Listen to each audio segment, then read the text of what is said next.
Hey everyone, welcome back to the Fish Keepers. Today we have just actually figured out a way to drill these, and that is by cheating. We just drilled it in the side because the two that did crack ended up, of course, not being able to be really fixed. So we just drilled new holes. So this first one will just have a bunch of these awkward holes on the side, which you could argue is a good thing. Okay. So these holes have been sanded. This one I did too good of a job on. And this one I actually did a really good job on. Pretty proud of the way that looks. And we're just going to put these, I just rinsed them, so there's not really any debris or anything that can get in the way of it.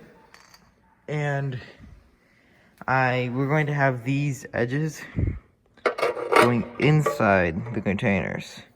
So this way we can still have enough room for an elbow to get in there. Or otherwise it'd have to come out too far off the edge. And this might actually work better too, because fish can't as easily get in there. And the airline tube can't just go right here, it has to go here, which would give more of a like river-like flow, which I think the betta fish would appreciate, even though there isn't going to be much flow, but still.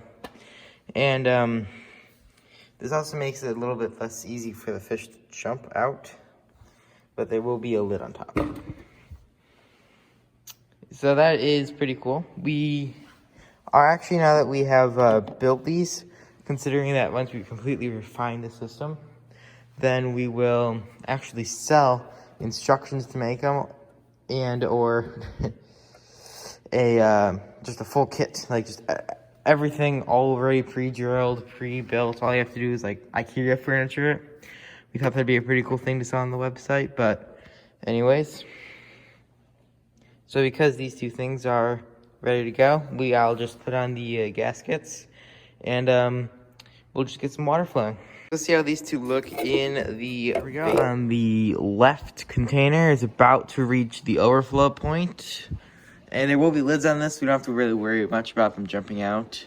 So we're also going to build a rig before they drill the rest. And these holes are going to be permanent for this row, but then again, this is just the beta version, and more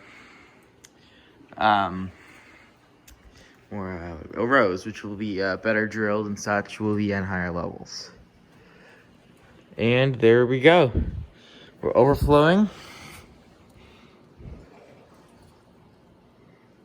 Let's see if we can see. Well, I can see a bit of water dripping. So we have the two what are they called? Cubes. I'm calling them cubes that have these bulkheads at the back, which then lead directly into this half-cut PVC. And then that goes from all these ones. Like if I wanted to, I could directly just put this line here, and it would work just the same. Which will then overflow into this tube and down into this temporary 10-gallon sump, which will eventually be replaced by a custom 55-gallon sump. So we have a part for this. We just have to build it. So if we can get working with the 10-gallon, then we will switch to the 55. These two are going good, and I think that we're going to get, I've already said, I think we'll get 4 more bulkheads, or possibly more, because this is hopefully going to work. We'll see how it turns out, because this PVC is not glued to the elbow, which it will be permanently, but it should work because the water just wants to go, path of least resistance, which is into here. So we'll see how it goes. Now that is actually pretty impressive looking. That is 8 containers, which are ready for water. I've also drilled the lids, so there are lids on these, and they will be.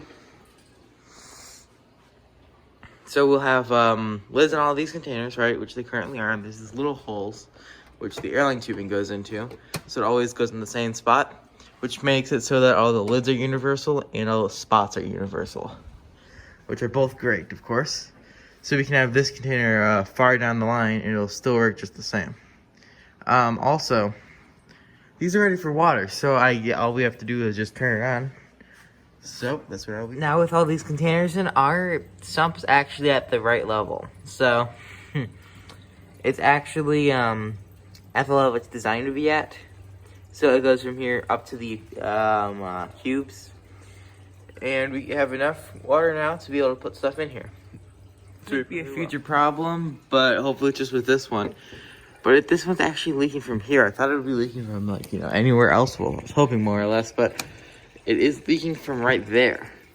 So I'm just gonna put some PVC cement on there, and hopefully that'll solve our problem. Except for the one with the kink in it, they are all overflowing. And there are no leak. Actually, yes, there's a leak. Which that is from that one there. That's not a bad leak though, that'll be an easy fix. But otherwise, no leaks. Okay, so these are all filling at different rates. This one's filling at a very slow rate because of this kink in it, which I'll have to fix. And then the rest that are quite low, like this one here, we just have the flow on really low. So, speed her up. And I'll just go faster. So that one will catch up. And then this one here too is gonna need to be on a lower level. So these is an okay speed for betta fish, but they prefer like no current. But we still need a little bit of current to have this system work. So there's gonna be a little current, and it's gonna be probably about a third the speed that they're currently going at. So yeah. Huh. That's interesting. It doesn't look like there's any water flowing. There's an effect for that, isn't it? Anyways, that's pretty cool. Accidentally made whatever it's called to be on the screen. That is awesome. I will be right back when these are all working good. We'll look for yield instantly. Alright, so we are starting to acclimate these guys.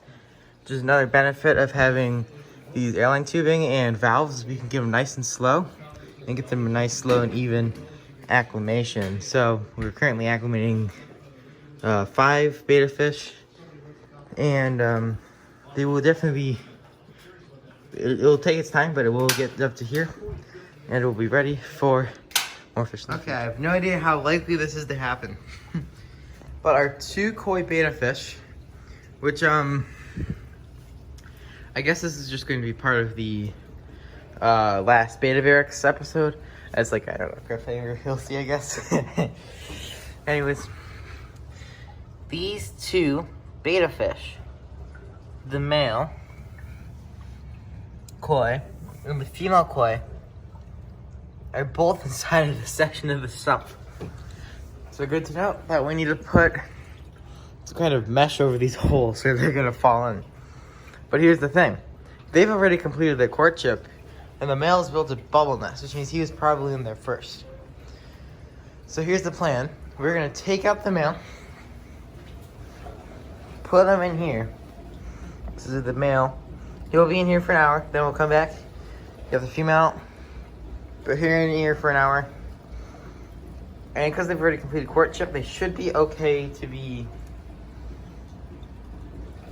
in there.